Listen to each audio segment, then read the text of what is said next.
Oh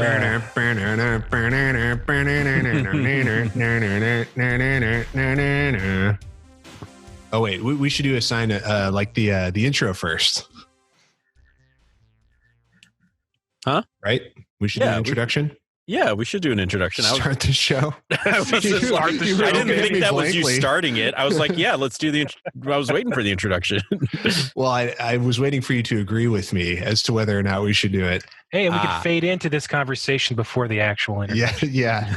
Be hip So this is a good cold open to show that we're professional podcasters. We are. We have green screens now. Yes. Which are not just sheets of green construction paper taped together. No, that's not. How dare anybody suggest otherwise? Okay, let's start the show. Welcome, everybody, to another episode of One Stage at a Time. Today on the program, we are continuing our playthrough of Doom from 1993. And today on the program, we are playing through the episode Military Base, E1M9 from the original Doom. I, as always, am your host, Andy. And joining me, as always, my lovely co-host, Aaron. Welcome, Hi. sir. Hello. Thank you for having me.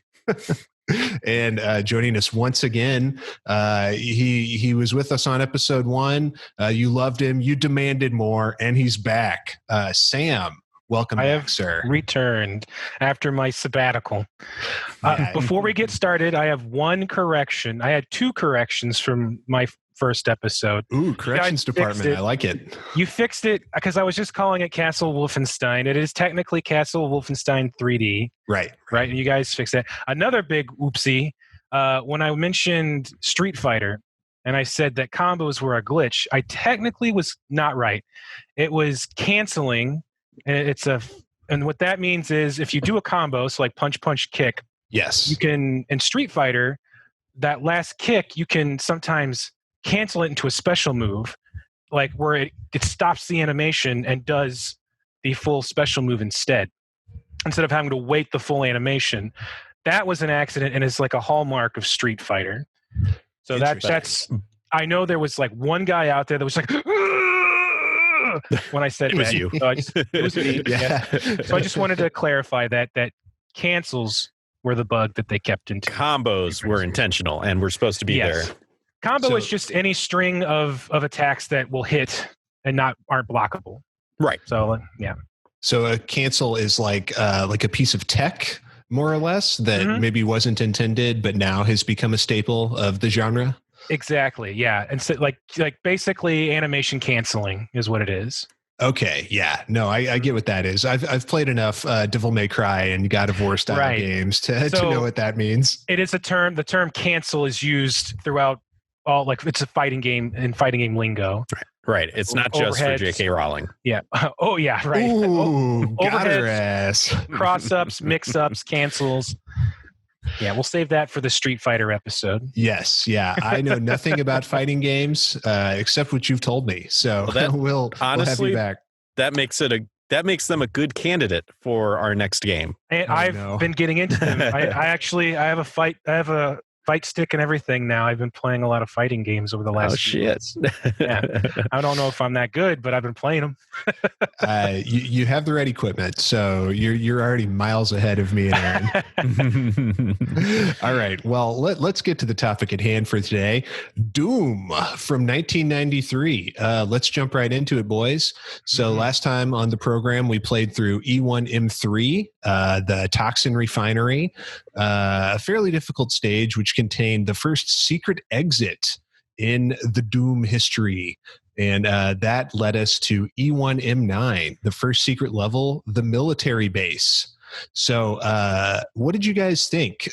Sam, since you're our guest, let's start with you. What did you think of E1M9? Give us some impressions. Well, it was hard. Yeah. I was only playing on, I think, the hardest has the infinite enemies. Yes. Then there's 2 above that. So there's Nightmare, and then below that is Ultra Violence, and then below that is Hurt Me Plenty.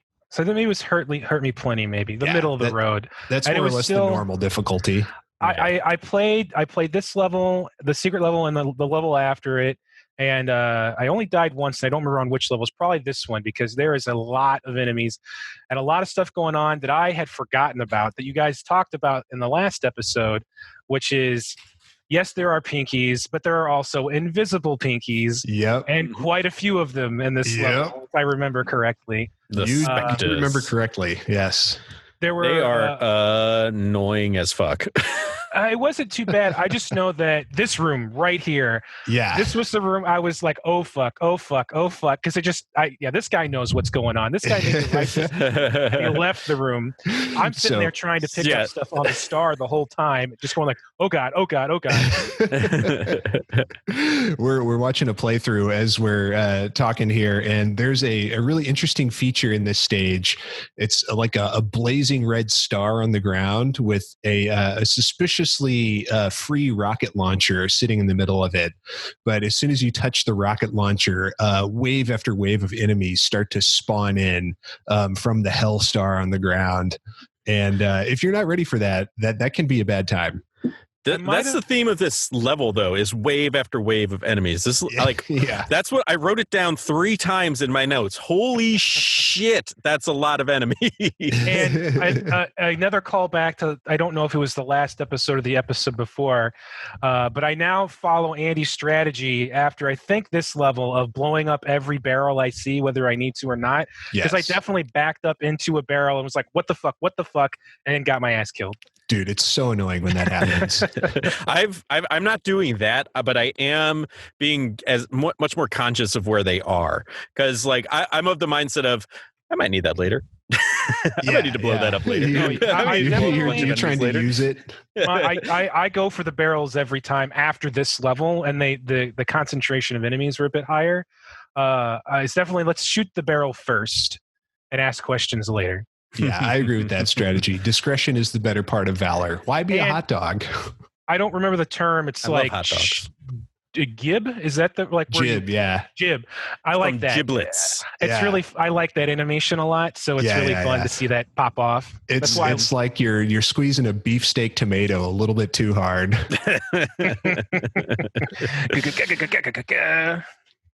So E1M9 new music track, another banger by Bobby Prince.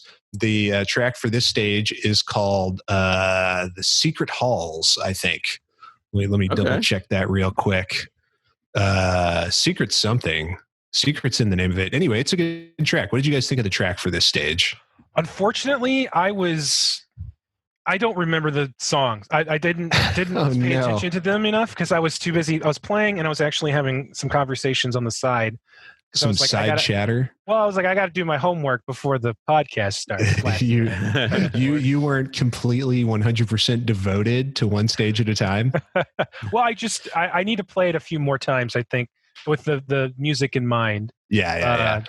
It can be hard to pay attention to the track when there's all this shit going on, like right from the get-go with this level. There's tons of shit going on, and like and it, like I've said before in previous episodes, one of the marks in my mind of a good track is that you don't necessarily notice it. You know, it sets the mood and gets you in the right mindset for the level without like diverting your attention too much, which is, you know, I honestly think that Doom soundtrack has been that to a T so far. Absolutely. Yeah, it should just fade into the background. You don't want it to be too obtrusive. But this is a banger of a track. It's called Hiding the Secrets. And this is another like upbeat metal inspired tune. So yeah, I think it fits the stage pretty well, considering like what an action packed stage this is for the first secret level. It's really, there's not a lot of like puzzles to solve. It's mostly just murdering horde after horde of enemies. The puzzle of how to get your bullets into their brains. Yeah, the most difficult puzzle of all. Okay, one thing I wanted to point out here, fellas. Let me. We kind of. Yeah. So, if you manage to obtain the elusive chainsaw, it has an interesting use in this stage, which we are basking in at the moment. Did you fellas have any idea that the chainsaw could be put to this purpose? No, it never really crossed my mind. but no, that's great. There was so I didn't we're watching do that. Sorry, go ahead. Yeah, explain. We are watching the chainsaw being used as a line of pinkies are coming at you and bottlenecking in a stairwell. And you're just cutting through them one after another with the chainsaw. They can't get to you. The ones behind the first one in line can't get to you. And you cut one down, you're just immediately on the next one with your chainsaw revving. And that's beautiful. Beautiful. Yeah, it's glorious. I did use it quite a bit on, I think it was the previous level where it comes down on the pedestal. Because I had cleared everything out.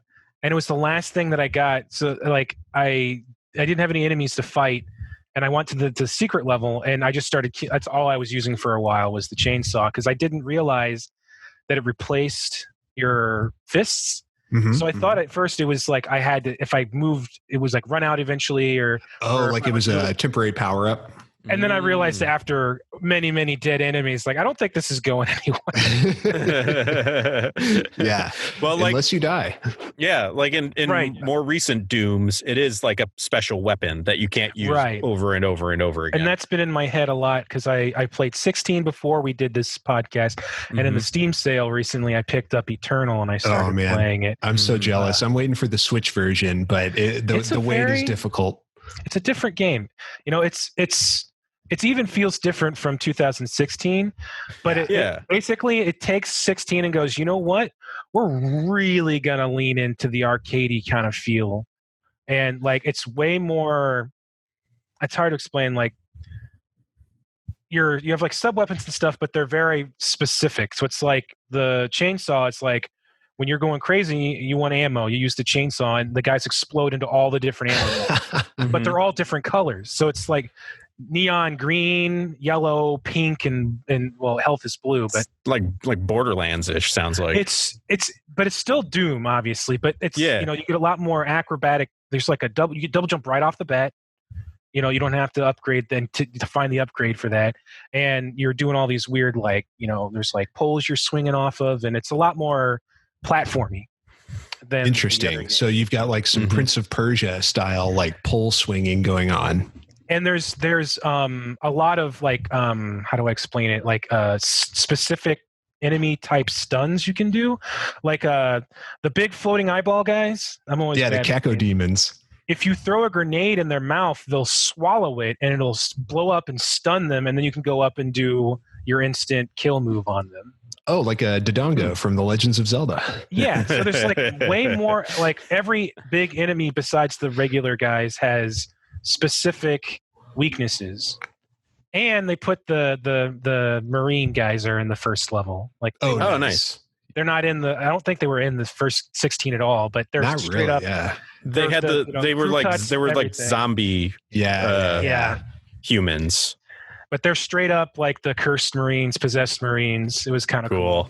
Oh, cool. So it's like the enemy types hew even more closely to the original.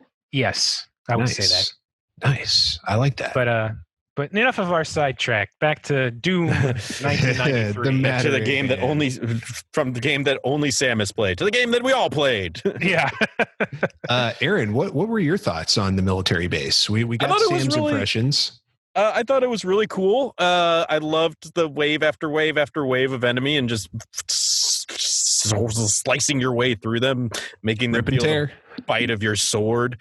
It was very cool. It was very different from any level I had played thus far, because having only played on Hurt Me Plenty, I didn't experience this just deluge of enemies that happened when you played on a higher difficulty than that. So this was very cool. It was a lot of fun, and it was definitely challenging. Some parts annoying though, like I didn't know about the pinky trick. So like when there was like 8, the pinky trick, isn't that what Major Payne does so that the soldier take his mind off the pain? Yeah. Want me to show you a little trick? Take your mind off that pain. Just so snaps his finger at a right angle.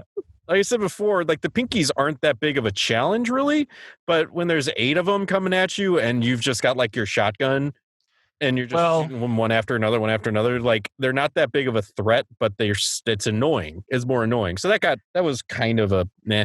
But besides that, like, the level was very fun and thrilling and just a gore fest, and it was great. Yeah. For me, it was a lot of I open the door, I curse, and then I just shoot my rockets into it. Yeah. That's kind of how I dealt with this level.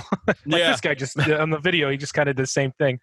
Let's talk a little bit about the rocket launcher, because Aaron, you previously hadn't had a chance to operate the fabled rocket launcher because of how well hidden it is in the preceding 2 levels. But in this stage, did you have a chance to acclimatize yourself with our friend the rocket launcher? I did. First, I got to say that pentagram area was terrifying and fun as hell. Yeah. When you saw that pentagram for the first time, did you just run over, or did you have a tingle of suspicion? Oh, no, I was just like, that's mine. Here we go. All right. And like, I expected some enemies to show up. I was not expecting that. It was great. Like, I had a slight panic moment, and like got stuck up against some other enemies as I was like, just blast them with a shotgun. Because in my panic, I didn't just switch over weapons or anything. No, you're just like mashing fire as fast as you can. But actually using the new weapons for me was a ton of fun. The chain gun and the rocket launcher was fucking great. Oh man, that was fun.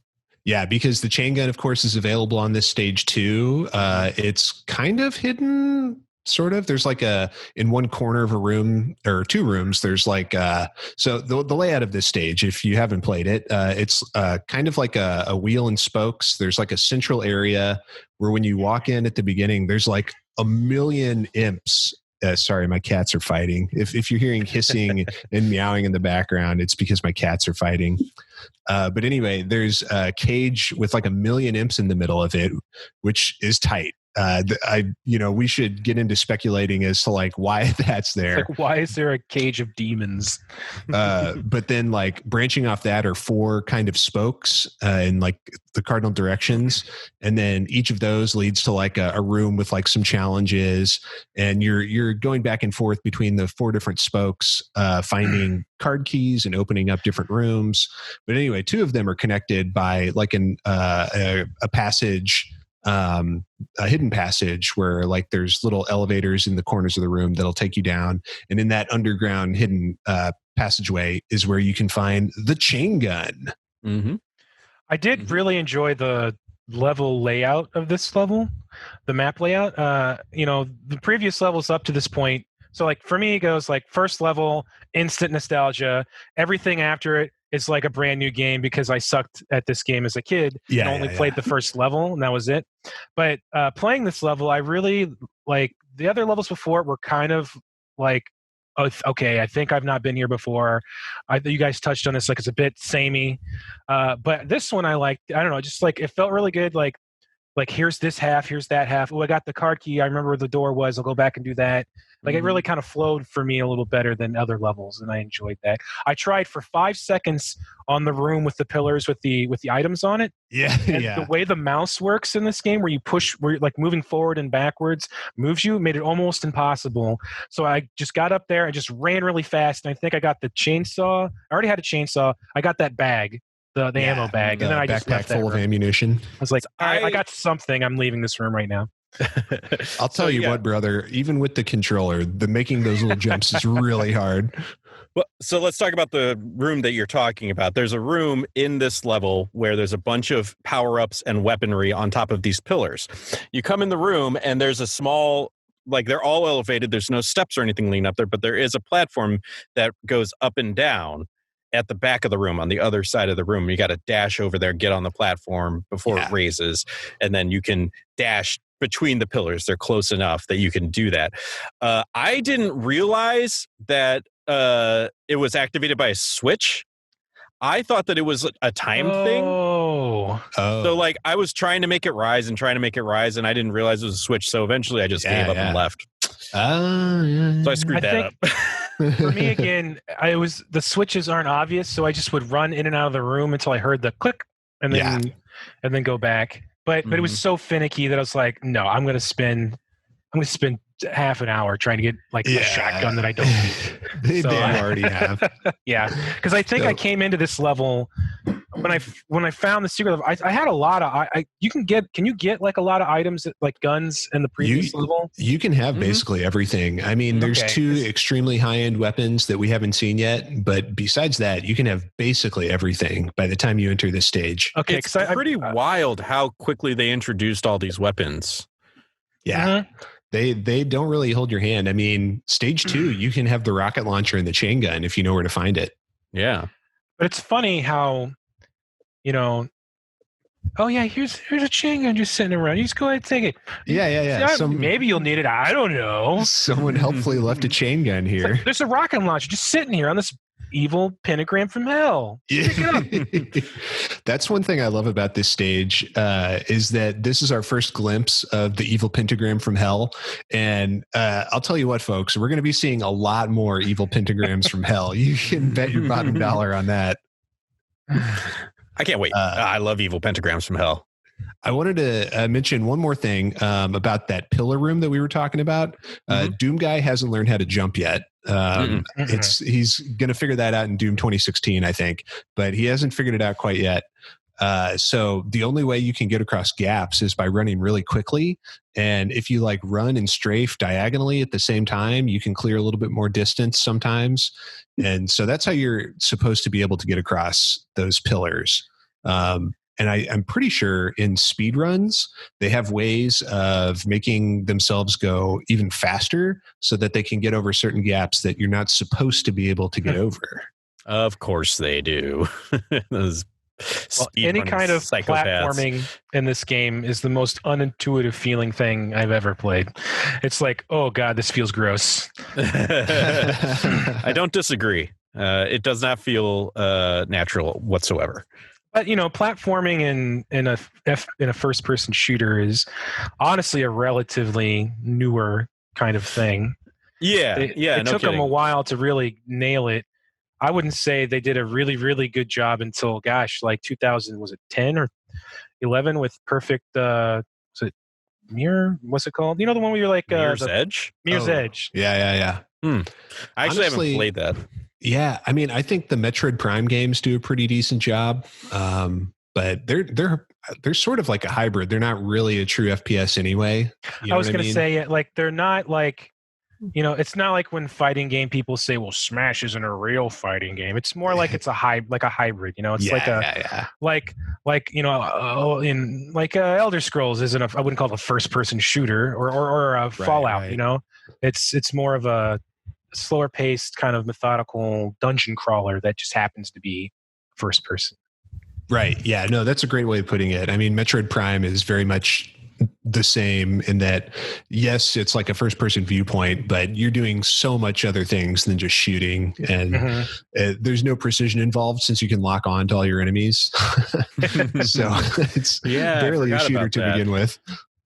Forgot you could do that. But Mirror's Edge kind of it's the pace of a lot of first person shooters is a little quicker. Let's go action, shooting, moving, going.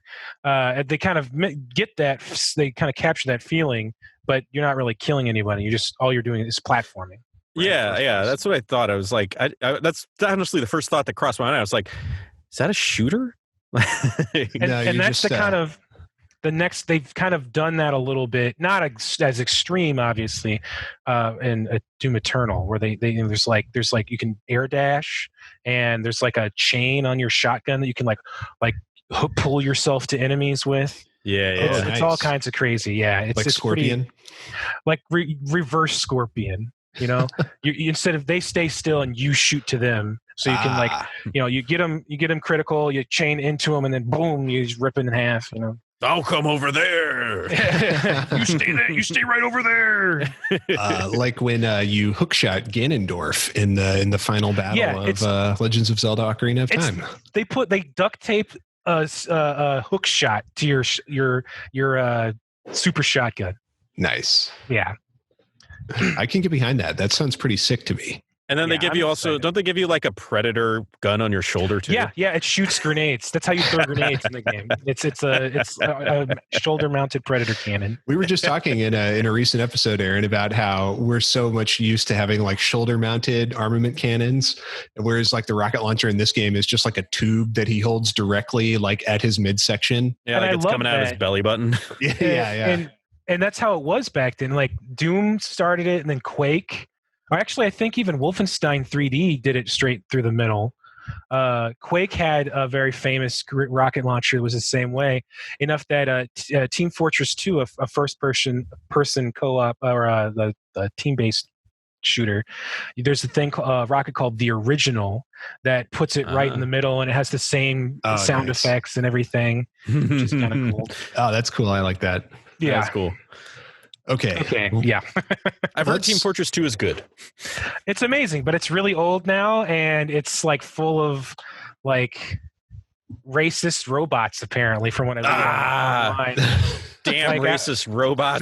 During all the Black Lives Matter protests, someone was programming all these AI bots to like invade games and just say racist stuff. Oh my God. And like they were having a really hard time getting rid of them. You know what? But that's the kind of game. Honestly, that's pretty funny. I if you know the game and like what it's kind of turned into, it's like you're not even laughing. You're like, yeah, okay. Is there more of them now? You know, like it's just it's at this point a niche game that no one young should ever play. That's probably time to die. Well, I want another one, like a third one, but we all know that Valve is afraid of the number 3. So. Oh yeah. They'll come out with Team Fortress Alex, and it'll be VR only. It'll be VR only, right? Yeah. Yep. But we're way off course now from Doom 1993. I just want, before we move back to the topic at hand, I remember watching you play a lot of TF2 when we were roommates, and I personally, my brain doesn't work in the way that would make me like be able to play a game like that.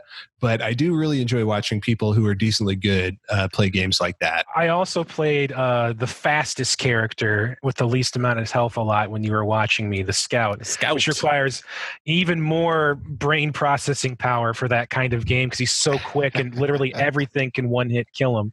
But it's hilarious when you kill someone else because they're very mad at you when that happens. Yeah, I got accused of cheating a lot, which was great. That's how you know you're doing a good job. The mind flood is too much for me, but I definitely enjoyed watching you operate it with precision.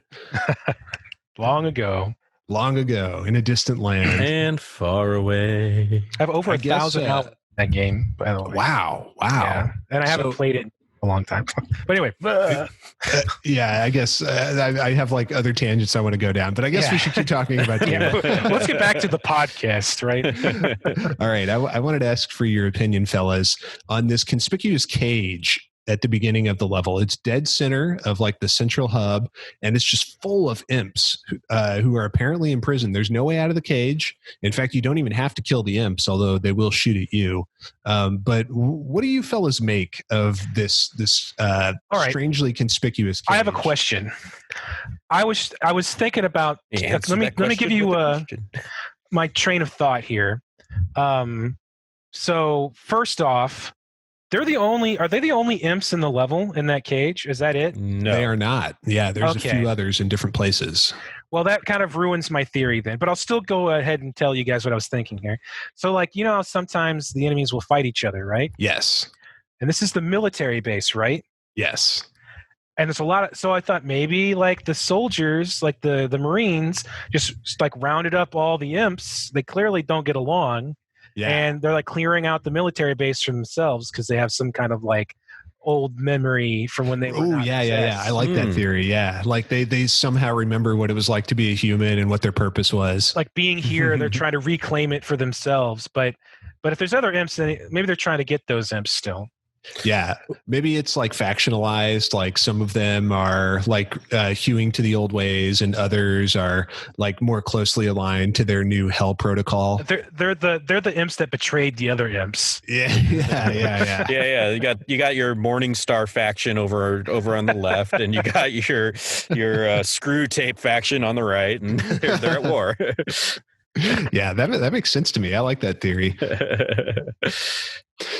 Okay, well, I think that pretty reasonably explains what's going on with that weird cage, or at least as much of an explanation as we're ever going to get. Right. My thought was that they were imprisoned when like this whole like hell invasion started, or like they were imprisoned by the soldiers, and then the soldiers started turning, and these imps just stayed imprisoned because they're.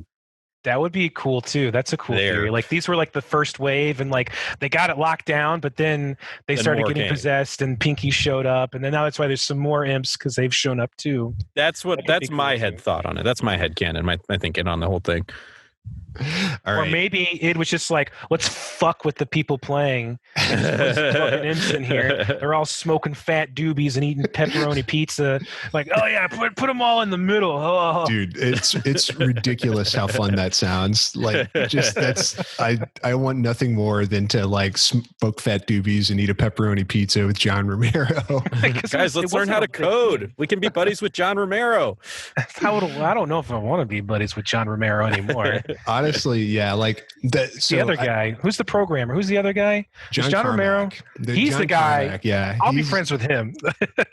He's the guy who fucking sold. Didn't he sell Oculus to Facebook? Or I don't know, maybe, but he's also the guy that like ended up firing Tom Holland, John Romero, or at least like acrimoniously parting ways with them. They made Doom, and John Carmack made all the right decisions, and John Romero made all the bad decisions. Yeah. Dude, it's so funny. Like everything that John Romero and Tom Hall have worked on post id Software has just been such a colossal failure. And what was the Daikatana? Was that the one? Yeah. Man, what a clusterfuck of a game, man. That's a whole yeah, we'll have to do a deep dive on Daikatana at some point. I honestly don't know that much about it. You could do like a John Romero bonus episode after we finish Doom, where you just go over the failures of John Romero. Maybe we can get John Romero on the pod. Yeah, we could just twist the knife real good. Just do a Red Letter Media and make fun of him so much that he ends up on the show. Oh, yeah. Like how they got Max Landis to come on the show. Wex Landis and the guy who made those that werewolf Samurai movie. Cop? No, that guy showed up. Yeah, he did. Yeah. But anyways, again, we're turning this into hangout time. You know what? That's basically the whole purpose of this podcast. Yeah. It's just some fellas hanging out, talking about video games.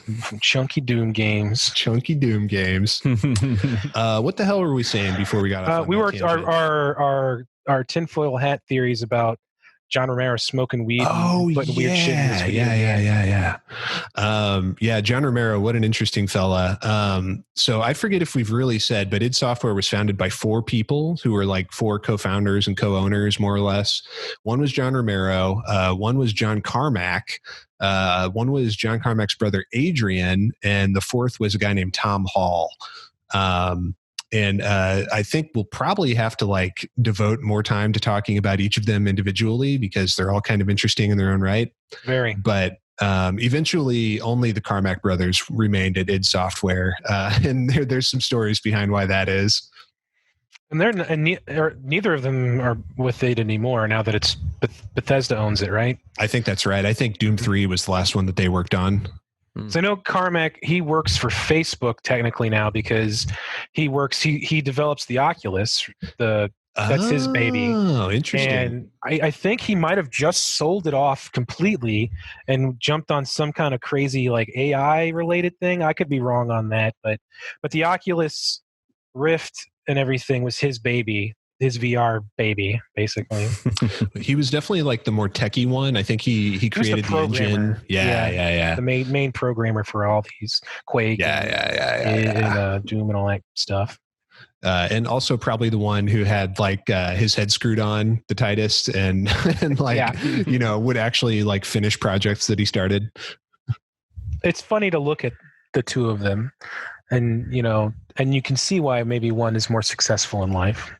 Yeah, but one thing is for sure, one of the two of them has much more glorious hair than the other.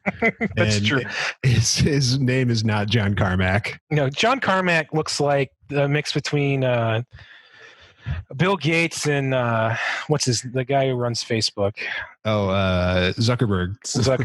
Yeah, he belongs with them. Yeah. He's of their ilk. John Romero. Now, if you had the lead singer of Slayer and John Romero in the same room, you could not tell them apart. Yeah. Like old, both of them being old now. Wispy, long hair.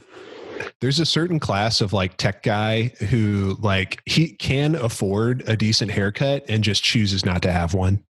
Well, it's like the kind of guy who he's that early stage of like computer games and stuff where like they were just dudes, right? Yeah. He was just some dude that was really into metal, I guess, that also like got into computer stuff and then became a huge success to a point where, well, now I have enough money where I don't have to fucking care if I get a good haircut anymore. I have no one to impress. I am John Romero.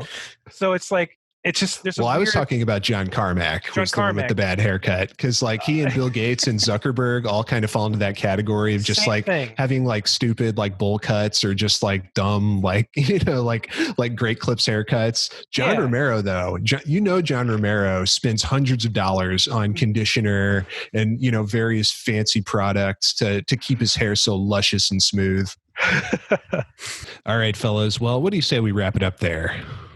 I think we covered everything we needed to cover. Let's see. We covered the level, new weapons, pentagrams, and the creator's haircuts. Yes. So most importantly, the creator's haircuts. There are double check. Multiple invisible pinkies in the level we didn't mention, but I have a feeling that that's not the only time they're going to show up.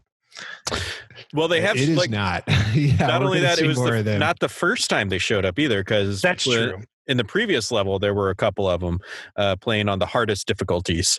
Right. On 80 difficulty. Yeah. No. Or at least on the video that we're watching for each level. Try hard level. Yeah. If you're an expert player, then you may have encountered the Spectre already, but we'll certainly be seeing more of those assholes. You can bet on that. All right, folks. Well, thank you for joining us for this episode of One Stage at a Time. We're going to wrap it up there. On the next episode, we'll be returning to the regular level order, and we will be playing it's level E1M4, which is command control. So you can look forward to that in about a week's time. In the meantime, in about half a week's time, we'll be continuing our side quest series where we are continuing Sonic for the Sega Game Gear. So please tune in and check that one out. It's sure to be something. We'll see you all real soon. Aaron, what do you want to say to the folks at home before we sign off? I want to say thank you for listening, everybody. We really appreciate you when you tune in each week, tune that little dial to our podcast. Please like and subscribe to our show. We really appreciate it. Sam, I want to thank you for being here and helping us clear out the moon of Phobos halfway there. Thanks for being here, man. Yeah, no problem. It's a lot of fun and it's a good game, and I'll be back next week, I'm pretty sure. Oh, are you sure? With that attitude? Yeah. Cocky bastard. You're right. You are going to be back next week. So we look forward to seeing you again there. Thank you again for listening, everybody. One stage at a time for all of our things. Like, subscribe, all that good stuff. And Sam, our sign off. Why don't you give it to the fine people at home? I forgot it. You put me on the spot. I honestly forgot it. That's so fitting for this show. Save and continue, everybody.